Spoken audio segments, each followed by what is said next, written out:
Hi, welcome to On This Day in Tudor History with me, Claire Ridgway. Now, taking you back to the reign of Queen Elizabeth I today. For on this day in Tudor history, the 10th of June 1584, Francis, Duke of Anjou and Alençon, died in Paris. It is thought that he died of malaria. Now, why am I talking about a French duke? You're probably wondering, what has he got to do with Tudor history and Elizabeth I? Well, for a time he was the suitor of Queen Elizabeth I, and the Queen even affectionately called him her frog. In the summer of 1579, the 45-year-old Queen welcomed 23-year-old Francis, or Francois, Duke of Anjou, to the English court. Francis was coming to woo the Queen and to put forward his suit for marriage.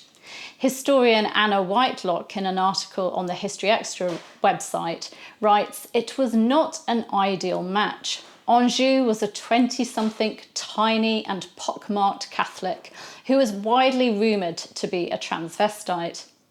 Nonetheless, Elizabeth had always longed to be wooed in person by one of her illustrious suitors, and for a time she seemed to be genuine in her affections and interest in Anjou." Now, Anjou may not have been exactly Robert Dudley, a man who I think that Elizabeth did truly love. But then Dudley had just married Lettice Devereux. Anjou stayed at Greenwich with the royal court for 10 days, flirting with the Queen at every opportunity while being entertained with balls and banquets. The Queen enjoyed his attentions, and Anna Whitelock writes of how the Queen would sneak out of the palace and visit the Duke at the pavilion where he was staying with his ambassador, Simier. Unfortunately, although Elizabeth seemed happy with the Duke's wooing and appeared to welcome the idea of marriage, there was opposition from her people, and pamphlets and ballads deriding the match began to circulate. And prominent courtier Philip Sidney petitioned the Queen not to go ahead with the match. Elizabeth asked for the opinions of her council, but they left the decision to her. After weeks of procrastinating, Elizabeth decided to go ahead with marrying Anjou and sent a draft marriage treaty with Simier to France. She did say, however, that she would only finally sign the treaty if her people were in agreement within 2 months. In January 1580, Elizabeth informed Anjou that her people were against her marrying a Catholic. Anjou wasn't going to take no for an answer, though, and asked her to reconsider. It was a good strategy for Elizabeth to take her time to mull it over, because there were fears of a Catholic invasion, so an alliance with France would help.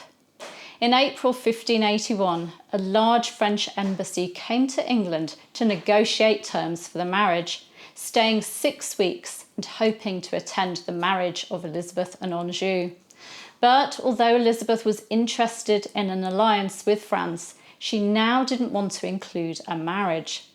How could she marry a Catholic at a time when Jesuit priests arriving in England to convert people to Catholicism were causing such concern for her government?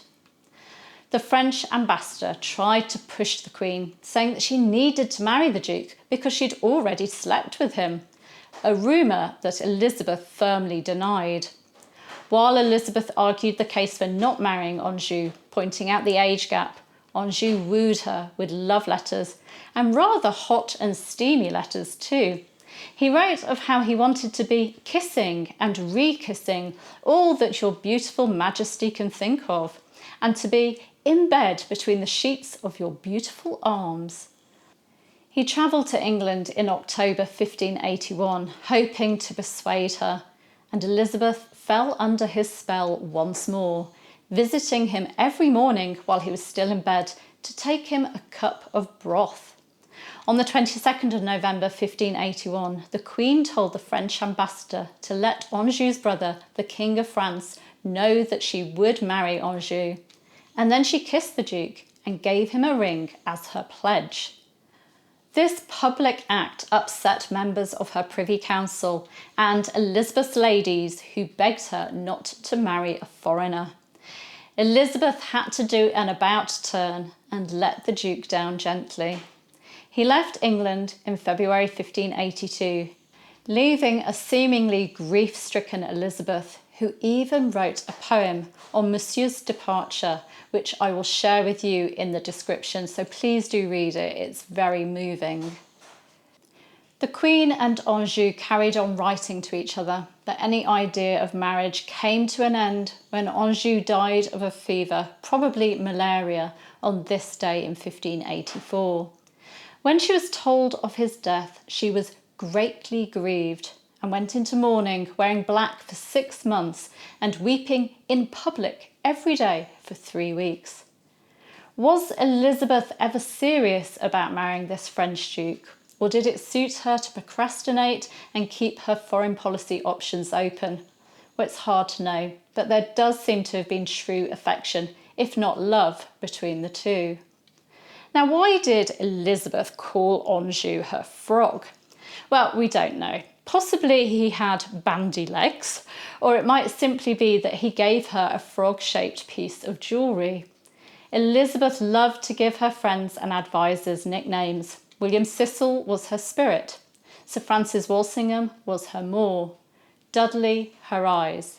Sir Christopher Hatton, her mouton. The nickname for Anjou was nothing to do with the slang term of abuse that used to be thrown at the French. It was a term of endearment. Now, I have a book recommendation for you today, Anna Whitelock's Elizabeth's Bedfellows, An Intimate History of the Queen's Court. It's a fabulous read. Also on this day in Tudor history, the 10th of June 1540, King Henry VIII's right-hand man and fixer, Thomas Cromwell, Earl of Essex, was arrested. You can find out more in last year's video, which I'll give you a link to.